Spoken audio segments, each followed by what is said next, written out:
तो अगर मेटा पर एड्स चलाते हैं तो जरा रुक कर ये बात सुने। एक बहुत बड़ी तब्दीली आ चुकी है, एक ऐसी तब्दीली जो शायद किसी की भी पूरी एडवर्टाइजिंग स्ट्रैटेजी को उलट-पुलट कर रख दे। आज हम बात करने वाले हैं एलेक्स हॉर्मोजी की मशहूर ज़माना एड प्लेबुक की और देखेंगे कि मेटा के नए एंड्रोमेडा अपडेट ने इसे कैसे चैलेंज किया है। सोचें जरा, ये कोई छोटा मोटा दावा नहीं है। मतलब एक ऐसी स्ट्रैटेजी जो कल तक गोल्ड माइन थी, क्या वो वाकई रातों रात बेकार हो गई? एक ऐसी हिकमत अमली जिस पर न जाने कितने ही बिजनेसेस चल रहे थे और फिर अचानक सब खत्म। तो आइए जरा गहराई में जाकर देखते हैं कि इस दावे में कितनी सच्चाई है और इसका मतलब क्या है उन लोगों के लिए जो मेटा पर एड्स चलाते हैं। आज के इस तज्जिए में हम क्या क्या जानेंगे। सबसे पहले तो ये देखेंगे कि ये हुर्मुज़ी प्लेबुक थी क्या भला। फिर सबसे बड़ा सवाल, ये अचानक फेल क्यों हो गई। इसके बाद हम मेटा के इस पुरअसरार एंड्रोमेडा अपडेट को समझेंगे और आखिर में सबसे अहम बात, अब जीतने की नई स्ट्रेटजी क्या है और इसमें एआई हमारी मदद कैसे कर सकता है। चलें तो शुरू करते हैं बिल्कुल शुरू से। आखिर ये हुर्मुज़ी प्लेबुक है क्या चीज़ जिसका इतना शोर था? क्योंकि देखें, जो कुछ अब बदल रहा है ना, उसे समझने के लिए ये जानना बहुत ज़रूरी है कि पहले क्या चीज़ काम कर रही थी और क्यों। इसका तरीक़ाकार हैरत अंगीज़ तौर पर सादा था। बस 3 स्टेप्स थे। पहला, 50 के करीब हुक्स बनाओ। दूसरा, 3 से 5 मुख्तलिफ एड बॉडीज़ लिखो, यानी इश्तिहार का असल मवाद। और तीसरा, 1 से 3 कॉल्स टू एक्शन डाल दो। बस मकसद सिर्फ एक था, वॉल्यूम, यानी इतने ज़्यादा एड्स बना दो कि एल्गोरिदम के पास टेस्ट करने के लिए ढेर सारे ऑप्शंस हों। और इसका नतीजा 750। जी हाँ, 750। जरा इस नंबर को जहन में लाएं। एक हफ्ते में 750 मुख्तलिफ एड वेरिएशंस। ये एडवर्टाइजिंग नहीं थी, ये तो एक असेंबली लाइन थी, एक फैक्ट्री जो बस एड्स पे एड्स बनाए जा रही थी।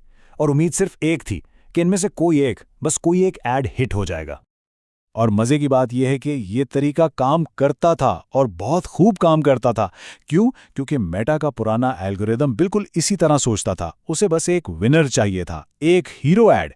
जैसी उसे वो एक कामयाब इश्तिहार मिलता, वो 80 से 90% बजट उसी एक पर झोंक देता था और एडवर्टाइजर्स का काम आसान हो जाता। बस उसी एक ऐड को चलाते रहो जब तक उसका असर खत्म ना हो जाए।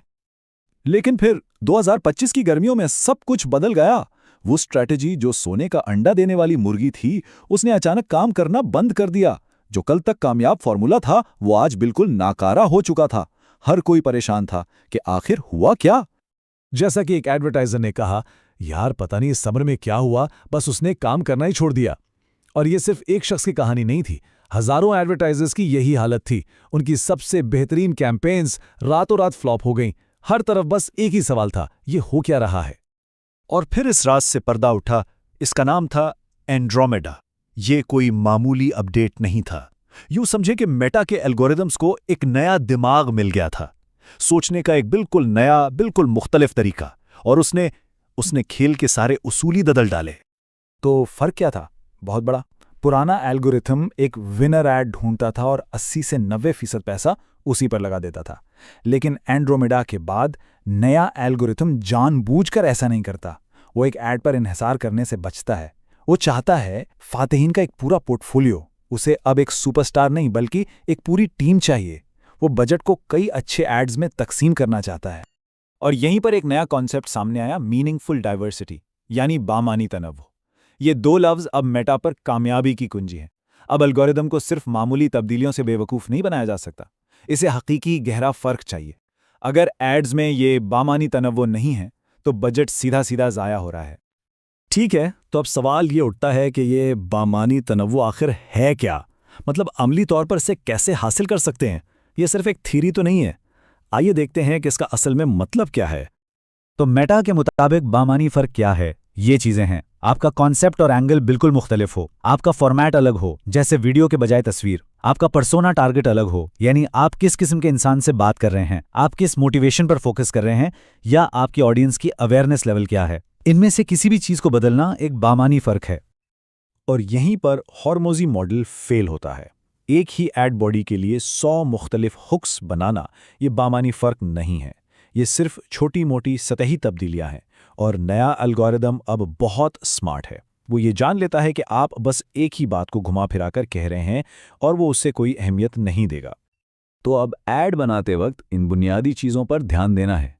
पर्सोना, एंगल, मास मार्केट की ख्वाहिश क्या है, अवेयरनेस लेवल क्या है और मार्केट सोफिस्टिकेशन कैसी है। हर नए ऐड से पहले खुद से पूछें, क्या मैंने इनमें से किसी एक बुनियादी चीज़ को भी तब्दील किया है। जैसे मार्केट सोफिस्टिकेशन का मतलब है कि लोग आपकी जैसी प्रोडक्ट से कितने वाकिफ़ हैं, क्या वो नए हैं या वो मार्केट में सब कुछ आजमाकर थक चुके हैं। अब ये सब सुनकर लग रहा होगा कि ये तो बहुत ज्यादा काम है। इतने सारे बुनियादी तार पर मुख्तलिफ एड्स कौन बनाएगा? ये तो बहुत मुश्किल है। लेकिन घबराएं नहीं, क्योंकि यहीं पर हमारा नया हीरो यानी एआई मैदान में आता है। आइए एक मिसाल देखते हैं। फर्ज करें ये एक असल एड स्क्रिप्ट है जो उन लोगों के लिए है जो प्रॉब्लम अवेयर हैं, यानी उन्हें पता है कि उनकी जिंदगी में कोई मसला है। स्क्रिप्ट कहता है, अगर आपका कोई इन्फो प्रोडक्ट है तो आपको टिकटॉक डांस की जरूरत नहीं है, आपको एक ठोस एआई सिस्टम चाहिए। अब देखें एआई का कमाल। आप इसे सिर्फ एक सादा सा प्रॉम्प्ट देते हैं, इस पूरे एड स्क्रिप्ट को इस अवेयरनेस लेवल के लिए दोबारा लिखो, प्रोडक्ट अवेयर, बस इतनी सी कमांड। और ये रहा नतीजा। एआई ने एक नया स्क्रिप्ट बना दिया। ये अब उन लोगों से बात कर रहा है जो प्रोडक्ट अवेयर हैं, यानी वो पहले से ही चैट जीपीटी जैसे टूल्स इस्तेमाल कर रहे हैं। नया स्क्रिप्ट कहता है, मैं जानता हूं कि आप शायद ऐड कॉपी के लिए चैट जीपीटी इस्तेमाल करते हैं, आपको मजीद उल्टे सीधे एआई टूल्स नहीं चाहिए, आपको एक मुनज़्ज़म इंफ्रास्ट्रक्चर चाहिए। देखा, गुफ्तगू ही बदल गई।